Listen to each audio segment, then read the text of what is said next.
Bueno, el tema de hoy es el problema del relativismo en el conflicto sofista-Sócrates. ¿Por qué relativismo? Cuando hablamos de relativismo, entiendo como algo que es relativo, entiendo como algo que es parcial o particular frente a lo contrario que sería una totalidad. Eh, ¿Y por qué lo pongo en la perspectiva del conflicto Sócrates-sofistas? Porque hay un representante de la filosofía de Atenas, de esta época, que es Sócrates, que combate un poco la perspectiva relativa a propósito del tema del conocimiento. En el conflicto Sócrates-sofistas lo que aparece es un intento de mostrar una frase del Gorgias, que algunos tienen que haber leído el libro de Gambra, y aparece una frase de uno de los sofistas muy conocidos, que es Gorgias, que dice que el hombre es la medida de todas las cosas. El hombre es la medida de todas las cosas. Ahora vamos a desarrollar un poquito qué significa esto de que el hombre es la medida de todas las cosas. Pero cuando hablo de relativismo, lo que estoy hablando de la problemática es que el concepto de verdad a nivel ciencia y el concepto de verdad a nivel conocimiento general desaparece. ¿Por qué? Porque fíjense lo siguiente, ¿no? Cuando yo postulo que el hombre es la medida de todas las cosas, lo que estoy haciendo es postular de que el hombre, con su pequeñez, con su limitación y con su circunstancia particular, porque algo es relativo, porque es parcial o particular, es el que le va poniendo la medida a la realidad. Y esto no es así, ¿sí? Yo tengo una percepción del mundo y de las cosas, y cada uno tiene una percepción del mundo y de las cosas. Pero la percepción del mundo y de las cosas es una percepción desde su mirada, desde su perspectiva. Ustedes, y tanto ustedes como yo, no tenemos el espectro total de toda la realidad. Por lo tanto, nuestra mirada siempre es parcial y relativa. Parcial y relativa significa que aquello que es parcial y particular desde mi lugar, no puedo tener la pretensión de ponerlo como totalidad, ¿sí? Y en el conocimiento pasa lo mismo, es como intentar que mi porción pequeña, que mi mirada subjetiva, que mi mirada circunstanciada por mi entorno, me den una comprensión acerca de la realidad en general. Y esto es un problema porque hace al relativismo. Querer hacer total o universal algo que es parcial. ¿Sí? Querer o pretender que mi posición, que mi justificación, que mi mirada, ¿sí? tenga valor por encima de los demás, por encima del resto. Y esto no es así, porque si atiendo a las cuestiones del relativismo, van a existir tantas verdades como individuos, tantas verdades como ciencia. Por lo tanto, mi intento, mi pretensión de conocer la verdad es una intención, digamos, que quiere sobreponerse al resto y por lo tanto elimino la consideración de los demás. Entonces, el problema del relativismo en el ámbito del conocimiento es que intentamos, desde una perspectiva parcial, particular, subjetiva, circunstanciada, pretendemos alcanzar un conocimiento de la totalidad. Entonces, lo que aparece ahí es, mi verdad es la que vale, así como mi verdad vale, la verdad de cada uno de ustedes vale, la verdad de cada de las ciencias también es válida, ¿sí? Y en el ámbito de la ciencia no todo es verdad, ¿sí? La ciencia tiene una validez universal y necesaria. 2 más 2 es 4 acá y en la China. No depende de mi mirada subjetiva y no depende de mi posición o de mi percepción de las cosas, ¿sí? Por lo tanto, cuando intento posicionar aquello que dice Gorgias, ¿no? En el relato del conflicto con Sócrates, de que el hombre es la medida de todas las cosas, lo que está diciendo es, mi verdad es la más importante por encima de cualquier cosa. Pero esto puede utilizarlo cualquier hombre, cualquier ciencia, por lo tanto, lo que desaparece es el mismo concepto de verdad, porque si todo es verdad, nada es verdad, ¿sí? Ahí está el problema del relativismo. Eh, los sofistas, obviamente, eran los sabios de la época, los filósofos que eran considerados por un prestigio social aquellos que podían enseñar a los jóvenes atenienses a poder formarse en la vida política, y utilizaban una herramienta, que era la herramienta del discurso y de la palabra. En la época y en el nacimiento de la democracia no solamente había que hablar, sino que había que hablar bien. Y esto responde a dos motivos, responde a dos causales. El primer motivo es que, digamos, en esta época no habían abogados, por lo tanto, cuando vos eras juzgado ante el tribunal, lo que tenías que hacer era defenderte, y el argumento o el poder que tenías para defenderte era el poder de la palabra. Si juzgás a alguien o si acusás a alguien, tenés que justificar, y por lo tanto todo ciudadano ateniense debería utilizar la herramienta de poder como el discurso que puede argumentar validez lógica dentro de las cosas que uno va diciendo. Fíjense que en el nacimiento de la filosofía lo que aparece es el cambio de paradigma, digamos. Pasamos del reconocimiento de los mitos a una mirada más filosófica, por lo tanto todo tendría que justificarse de manera racional. Y el segundo motivo responde a una cuestión más epocal, que tiene que ver con que todo ciudadano libre debía y podía participar de la democracia y de la vida política. Por lo tanto, había que participar de la vida política y había que formarse en el discurso de la palabra, porque la palabra era la herramienta de poder más importante y era el patrimonio en un paradigma nuevo que estaba viviendo la democracia ateniense. El discurso, la persuasión, el lenguaje, era el elemento de poder que te permitía ganar las disputas políticas. Por lo tanto, fíjense que en la introducción del conflicto Sócrates-sofistas, lo dice Gambra, los sofistas eran capaces de mostrarte una verdad y al día siguiente cambiarla a los mismos oyentes. Por lo tanto, el recurso era válido, y el título de esta charla o de esta clase tiene que ver con el problema del relativismo, digamos, ¿no? O sea, así como utilizo desde la filosofía afirmar una verdad, la ciencia puede utilizar sus teorías para afirmar otra verdad, la psicología otro concepto de verdad, la lógica otro concepto de verdad, la economía otro concepto de verdad. Y el problema no es que existan distintas verdades, el problema es que cuando cada ciencia pretende desde su lugar relativo acaparar la totalidad de la verdad, ¿sí? O hacer de cuenta de que es la única verdad, imposibilitado de dialogar con otros saberes. En la época cristiana medieval existía un conflicto muy marcado, que era el conflicto entre la razón y la fe. Por lo tanto, era válido que para el que creía en Dios, digamos, los argumentos eran válidos, y para el que no creía en Dios, los argumentos no eran válidos porque tenían otros argumentos. Ambas podían convivir, ¿sí? Una cosa es verdad para la fe y otra cosa es verdad para la ciencia. Ahora, yo creo, ¿no? Y esto también se los tiro acá como pregunta, si quieren anótenlo y después me hacen alguna pregunta. Me parece que si Dios existe, existe para el que cree y para el que no cree. Y si Dios no existe, no existe ni para el que cree y tampoco existe para el que cree, ¿sí? ¿Por qué? Porque no pueden convivir dos verdades en torno a esto. El problema del relativismo es cuando queremos patentar, ¿sí? Patentar desde mi parcela de realidad, como la gran pizza, ¿recuerdan? Abarcar la totalidad de la realidad, o pretender de que es la única, incapaz de conectarse con otras.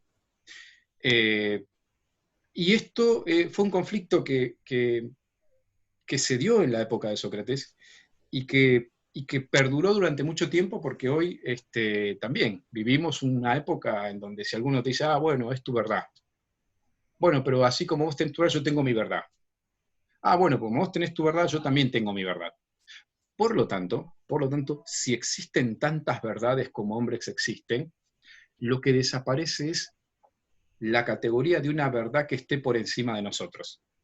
Y cuando desaparece una verdad que está por encima de nosotros, lo que se manifiesta es una actitud soberbia de pretender de que no puedo aprender nada y no puedo conocer nada. El paradigma nuevo, o el paradigma que estoy proponiendo en este caso, es: el hombre no es la medida de todas las cosas, sino que la medida de las cosas es la realidad. y el hombre lo que hace es tomar lo verdadero que hay en la realidad. Pero yo no le pongo ningún tipo de categoría de verdad a nada. Lo único que hago es conocer las cosas y el mundo, y encontrar las verdades que hay en las cosas y en el mundo. ¿Sí? Por eso, para Sócrates, su metodología, su pedagogía, su, eh, su enseñanza y su método para poder enseñar era el reconocimiento de la propia ignorancia.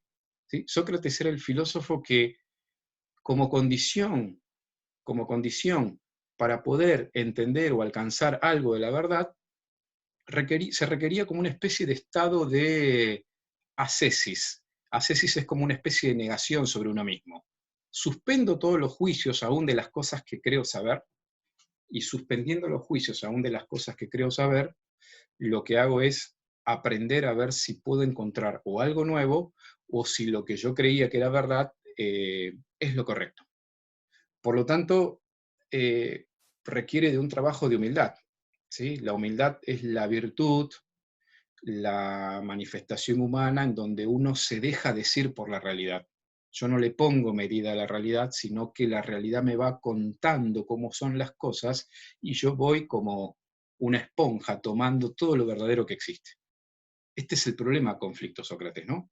La metodología socrática era clave porque el discípulo, a partir de las repreguntas del maestro, lo que hacía era intentar que los discípulos descubrieran las esencias de las cosas. Y las esencias estaban fuera de mis propias categorías mentales. Obviamente que esto tiene un reconocimiento, que es que yo siempre les voy a hablar, y ustedes van a hablar en sus trayectos formativos, en sus explicaciones, en su vida misma, acerca de, de su perspectiva, o sea, de su mirada. Yo tengo una mirada en este momento, y la mirada mía y mi modo de pensar está circunstanciada por mi historia, está circunstanciada por lo que aprendí en la facultad, está circunstanciada también por los valores, por mi formación, por lo que uno va aprendiendo, así que mi mirada siempre es parcial sobre las cosas. ¿Sí? No deja de ser importante mi realidad, ¿sí? Pero no es la totalidad de la pizza, recuerden esa imagen, ¿no? O sea, no puedo pretender abarcarlo todo porque yo no le pongo categoría de verdad a las cosas. Lo que yo hago es conocer un mundo que en sí mismo presenta un valor de verdad. Y lo que hago es tomar lo verdadero de las cosas y aprender.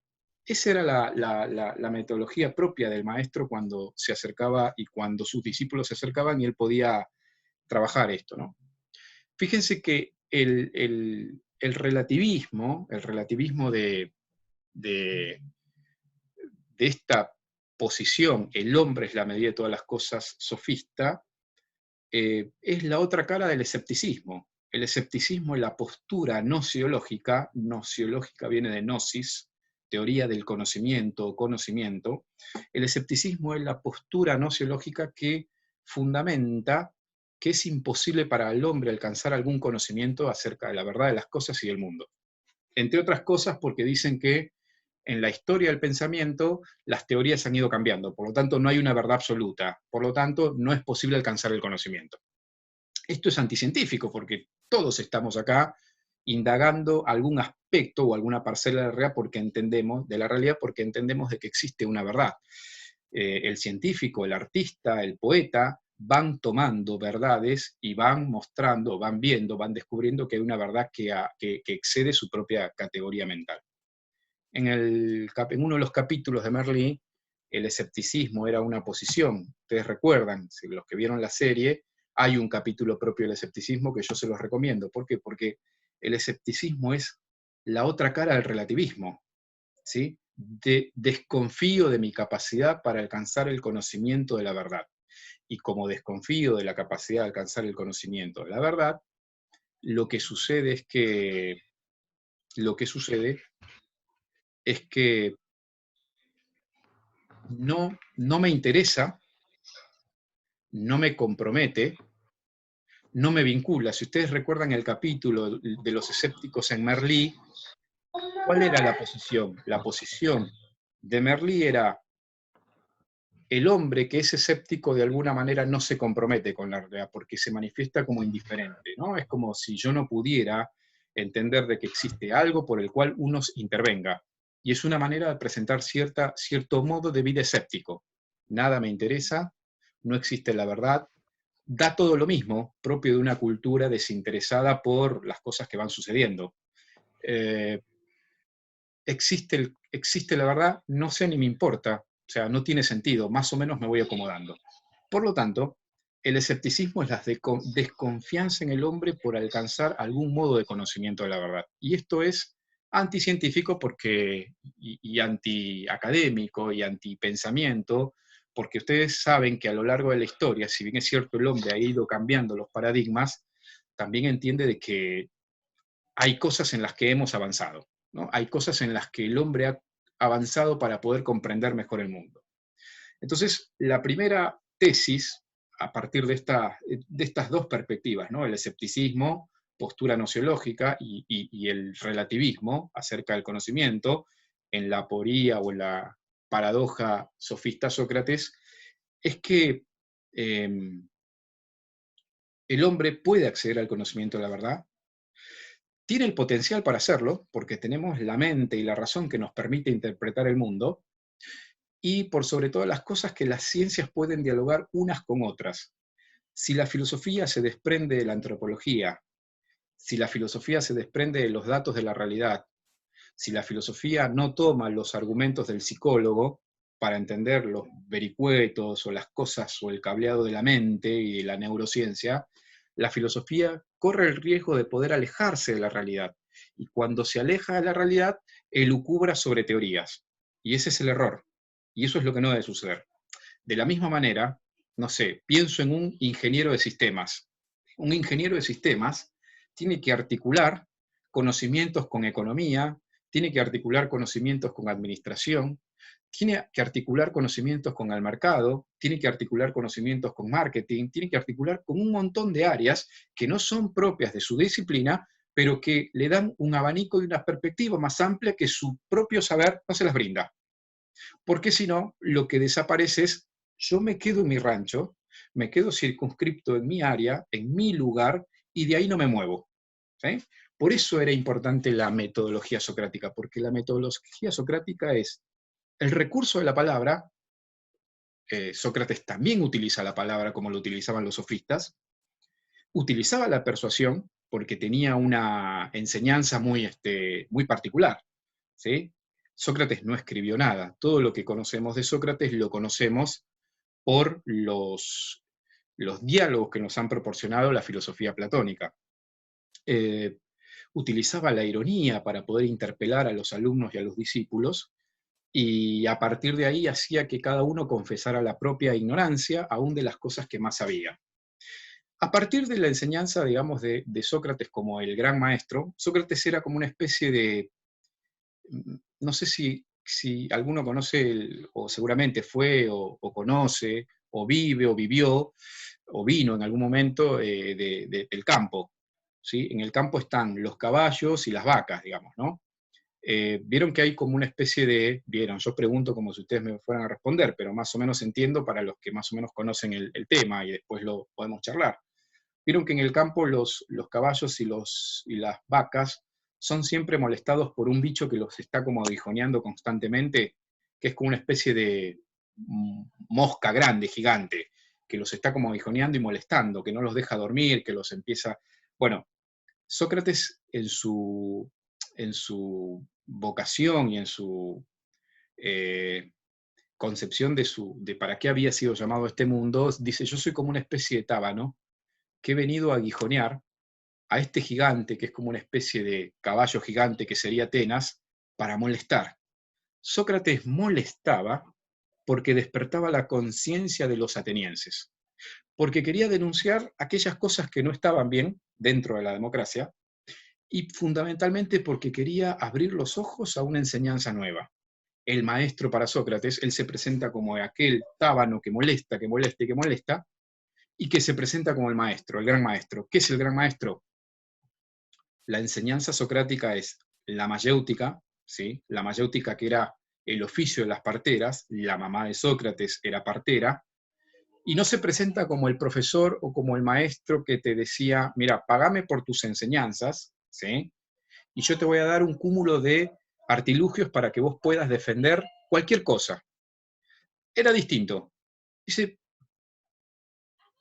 vos, si vos buscas, si vos buscas por tus propios medios y te repreguntás e indagás y movés tu propio espíritu para conocer, las verdades van a llegar. Yo como maestro lo único que puedo hacer, no te puedo entregar teorías, lo que puedo hacer es acompañarte, repreguntarte, exhortarte. Por lo tanto, la figura del maestro en Sócrates es completamente distinta. Era un maestro que hacía despertar conciencias y que postulaba una idea de que cada uno podía dar a luz, ahí está la mayéutica, el oficio de las parteras, cada uno puede dar a luz a la verdad. ¿Sí? Cada uno desde sí mismo puede sacar la verdad en la medida en que pueda salir del estado de ignorancia. Solo sé que nada sé en Sócrates es, reconozco mi ignorancia, pero no solamente reconozco mi ignorancia como primer punto, porque no solamente, el problema para Sócrates no era reconocer la ignorancia, Sócrates no hace una apología a la ignorancia. Sócrates dice, reconozco mi ignorancia, pero gracias al reconocimiento de mi ignorancia puedo salir del estado de ignorancia. Por lo tanto, la voluntad del discípulo era que por sí mismo podía alcanzar el conocimiento de la verdad y el conocimiento de una verdad que está por encima de él. El reconocimiento de la ignorancia para Sócrates no era el problema era no querer salir del estado de ignorancia, porque si no queremos salir del estado de ignorancia, nos presentamos ante otro problema. El primer problema es que somos ignorantes, y el segundo problema, que al no reconocer la ignorancia, no vamos a salir del estado de ignorancia. ¿Sí? Entonces el problema es doble. Bien, esta era la problemática Sócrates-sofistas, esta era la metodología, la mayéutica, se sigue la ironía, la repregunta, la confesión de la propia ignorancia, y una visión perspectiva ética, digamos, ¿no? Acá aparece un poco el primer esbozo de cierto humanismo en la filosofía socrática. El primer esbozo de humanismo en la filosofía socrática es, si el hombre conoce el bien, no puede no obrar en consecuencia. Otro mandato socrático era, si uno conoce realmente qué es la esencia del hombre, Sócrates es el filósofo de las esencias, si el hombre conoce la esencia del hombre, debe obrar en consecuencia. Es decir, nuestro estado de racionalidad, de virtud, debe ser alcanzado con una vida digna. Por eso Sócrates entrega la vida y no teme al juicio, no teme al tribunal. A Sócrates lo juzgan en un tribunal en donde la acusación era injusta, pero Sócrates no tenía ningún problema. De hecho, parece ser que los discípulos de Sócrates, Platón, entre ellos, que tenía aparentemente 20 años y queda impregnado por la enseñanza del maestro, quedó muy impregnado de la enseñanza y creo que querían hacer una vaquita para poder juntar la plata y poder pagar el exilio de Sócrates, y Sócrates dice, muchachos, quédense tranquilos, digamos, ¿no? Yo no tengo ningún problema, porque mi mandato y mi vocación en este mundo está fuera de este mundo, yo me voy con los dioses, dice, ¿no? Yo no tengo ningún problema. Sócrates es el preanuncio de lo que va a venir posteriormente con la filosofía cristiana, porque hay, como muchos autores han utilizado la figura de Sócrates como una especie de preanuncio del cristianismo, como si Sócrates fuera un Cristo que entrega la vida por la verdad, digamos, ¿no? Y la filosofía no tanto socrática, sino más bien platónica, como muy semejante a las cuestiones del cristianismo. Allí lo conoce Platón a Sócrates en el momento de sus enseñanzas, observa y fue testigo del juicio a Sócrates, y la primera obra, no la primera, una de las primeras obras platónicas de la juventud es la Apología de Sócrates. La Apología de Sócrates es una obra platónica, y con esto voy mechando un poquito ya con Platón. La Apología de Sócrates es una obra en homenaje al maestro.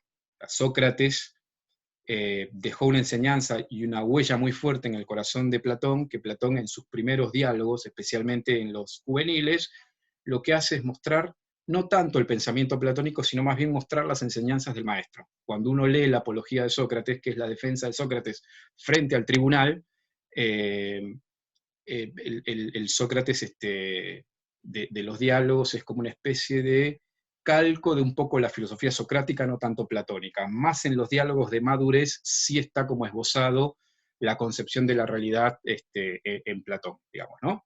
Pero bueno, presencia la muerte del maestro y queda muy perplejo con sus enseñanzas, y junto con sus enseñanzas también una filosofía que va a continuar creciendo para tomar un giro en la filosofía platónica y después una madurez en la filosofía aristotélica, ¿no? Este es el conflicto, ¿no? Casi diríamos eh, relativismo, escepticismo, dos caras de la misma moneda, frente a la concepción de verdad, frente a la concepción de la realidad, un espíritu verdaderamente de perfeccionamiento, ¿sí? Porque postular el escepticismo y postular el relativismo es postular algo de que el hombre no puede crecer y avanzar. Y justamente la historia humana lo que nos ha dejado una enseñanza de que el hombre puede acceder al conocimiento y puede crecer. Esto es un poco la teoría, y ahora vamos a ir metiéndonos un poquito más a Platón. Si Sócrates era el filósofo de las esencias, Platón es el filósofo de las ideas, ¿sí? Platón eh, eh, es el filósofo, es un filósofo muy extraño porque eh, hay un mundo en Platón que excede al ámbito de la vida real. Platón retoma el mito, y cuando retoma el mito, justamente era, ¿por qué retoma el mito? Si estamos en un ámbito más filosófico y más racional, esto lo vamos a desarrollar en la segunda parte, ¿por qué Platón retoma el mito? Retoma el mito en su medida y en su modo de entender también la filosofía. Él quería contrarrestar la lógica propia de los sofistas. Por lo tanto, como la tradición de los griegos era una tradición mitológica, y estamos en un ámbito racional, parece contradictorio que Platón retome los mitos cuando estamos en una época completamente racional. Platón retoma el mito en su categoría y en su modo de percibir también otro modo de entender el mito. El mito expresaba para Platón un relato simple, a veces fantástico, porque muestra imágenes, hombres, mundo, una caverna, y quiere en realidad contrarrestar esa lógica exacta de la persuasión y del uso racional que le habían dado los sofistas en este periodo. Por lo tanto, hay mucho de misterioso en la filosofía platónica, que es lo que vamos a ver después, y que es interesante, porque Platón nos está mostrando justamente esta idea de que frente a mi mirada relativa de las cosas y a mi percepción del mundo, existe un mundo más allá. Existe un mundo que está por encima de mi pequeñez y de mi parcela. De esto vamos a hablar en el siguiente bloque. Hoy es una jornada larga. Voy a decir dos o tres cosas con respecto a Platón y Aristóteles, y voy a hacer algunas menciones y voy a dejar los micrófonos un poquito para en los últimos 20 minutos poder eh, que me cuenten un poquito si van surgiendo algunas dificultades, y yo voy a precisar algo sobre los trabajos prácticos. Sobre esto que hemos visto, ¿alguna dificultad, alguna pregunta? Los que están trabajando, muy buen provecho por la clase, los que están trabajando Platón, Sócrates, sofistas, y algunos Aristóteles también, porque bueno, tienen mayor elementos para tomar, pero en realidad los trabajos están enfocados un poco a lo que nosotros estamos viendo, salvo por ahí Nietzsche, que puede ser una especie de decir, ¿qué hago con Nietzsche? Yo voy a mandar como audios a cada grupo como para poder darle un poquito de herramientas y para que ustedes tengan, ¿sí? Pero bueno, la exigencia para Platón, para Sócrates, también va a ser distinta, ¿no? En este caso. Pero no sé si en estos 3 minutitos que quedan, ¿alguno quiere hacer una pregunta con respecto a esto?